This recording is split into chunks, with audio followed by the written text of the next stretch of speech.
You were sitting at the kitchen table this morning, or maybe late last night when the house was finally quiet, staring at the same spot on the wall, waiting for something you could not name. The phone did not ring. The door did not open. And the silence felt heavier than any sound ever could. My child, I know you have been holding your breath. I know there is a place inside you that feels hollow, like a room where someone used to live and now the furniture is gone. You keep going back to that room, hoping to find a note, a sign, anything that tells you they did not leave without a reason. But the room stays empty. And the waiting turns into a dull ache that follows you through every ordinary day. What is it you are still waiting for? Not the loud answer, not the one you say in church or around other people.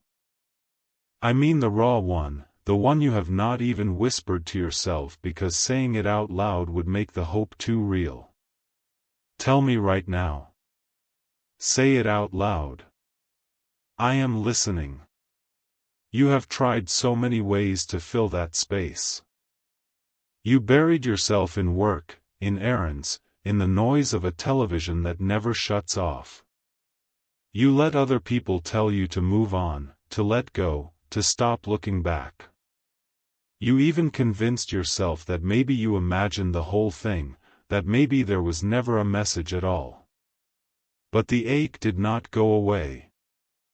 It just learned to hide in the corners of your heart where you could pretend it was not there. That is not weakness. That is the shape of a love that was real. And here is what I want you to know. The message was real. It was left for you, deliberately, carefully, before the one who left it disappeared. And I am the one who made sure you would find it. There was a man in the scriptures named Elisha. He spent years walking beside a prophet named Elijah, learning, serving, watching miracles unfold. They were close, the way a son is close to a father. But the day came when Elijah told Elisha that he would be taken away. He did not explain the timing. He did not give a long goodbye. He simply asked one question: ask what I shall do for you, before I am taken from you. Think about that. Elijah did not say, goodbye, it was nice knowing you. He said, ask. He opened the door for Elisha to name the deepest longing of his heart. And Elisha did not ask for safety or comfort or a longer farewell. He asked for a double portion of Elijah's spirit. He asked for what would carry him forward after the leaving. Then Elijah disappeared. A chariot of fire, a whirlwind, and the man was gone. Elisha was left standing alone, holding Elijah's cloak, staring at the empty sky. He had the message. He had the promise. Now he had to live it. You have been standing in that same field. Someone disappeared from your life. It might have been a person who left this world, or someone who walked away, or a season that ended without warning. And you have been holding a cloak, waiting for them to come back and explain. But the message they left was never about their return. It was about what I was doing in you. Do you remember how it felt when you first heard that message? Maybe it was a word spoken in a quiet moment. Maybe it was a verse that burned in your chest. Maybe it was a simple phrase someone said that you have never been able to forget. That was not coincidence. That was the cloak being handed to you. I left that message because I knew you would need it. I knew the silence would feel unbearable. I knew the questions would come. But I also knew that the message itself would become the seed of something I was about to grow in your life. Let me ask you again.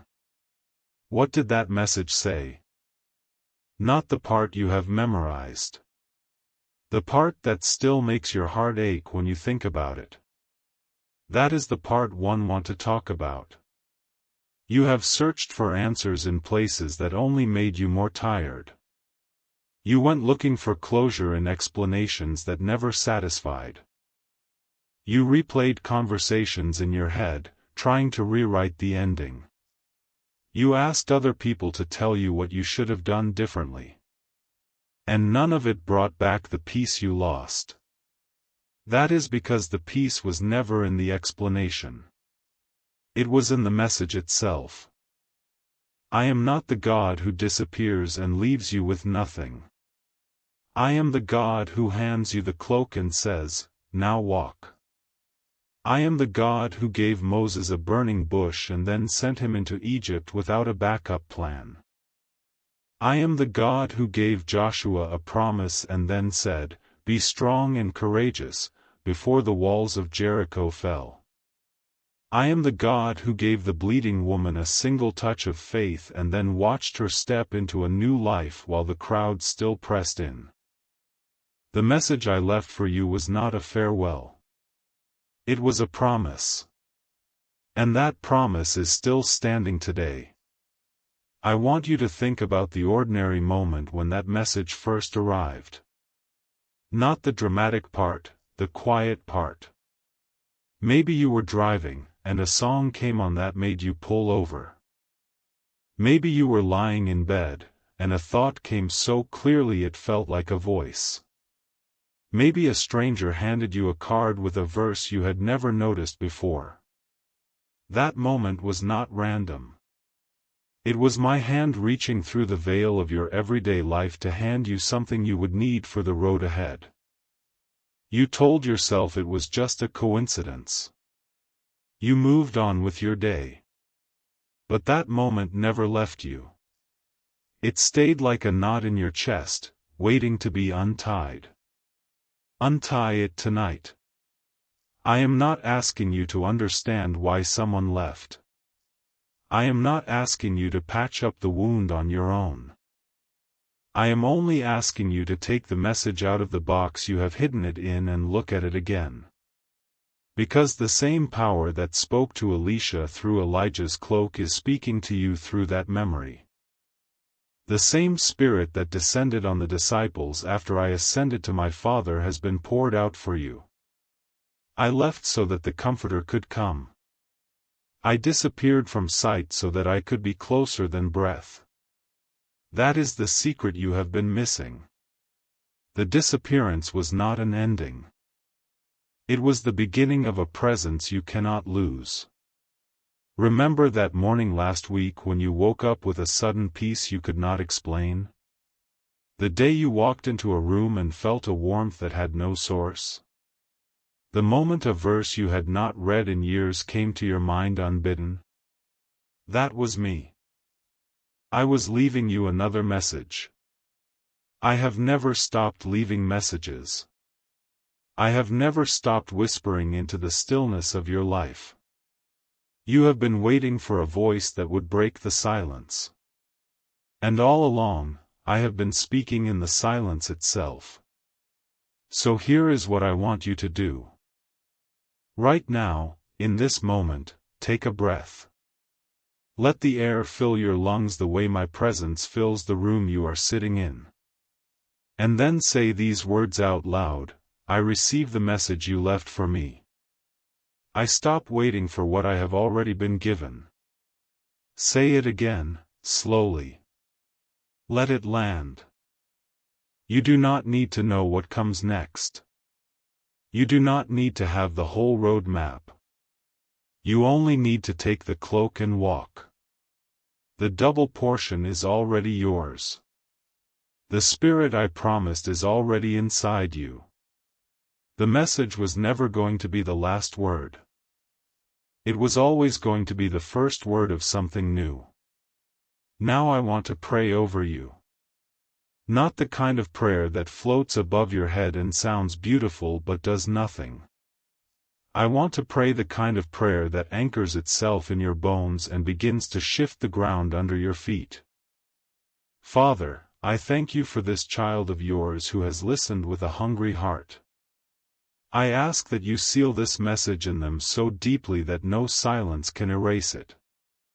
Give them wisdom that does not panic, courage that does not shrink, and a faith that does not depend on what they can see. Guard their mind from the endless replay of questions that lead nowhere. Heal the places where the leaving left a wound that still bleeds. Restore the relationships that need restoration. Provide for every need that the waiting has drained. Pour out peace that does not have to make sense. And fill them with the same spirit that raised my son from the dead, so that they can walk forward without having to look back. Let them feel the weight of the cloak on their shoulders tonight. Let them know that the one who left is not the one who holds their future. I hold their future. And I do not disappear. You have received something tonight that was meant for you. But it was not meant to stop with you. There is someone in your life who is standing in their own field, staring at an empty sky, holding a message they have not yet opened. They need to hear what you just heard. They need to know that the disappearance was not abandonment, it was assignment. Give them these words. Let them hear what you have heard. Tell them I left a message for them too. And I am still speaking. Now go, my child. You are not waiting anymore. You are walking. And I am with you every step.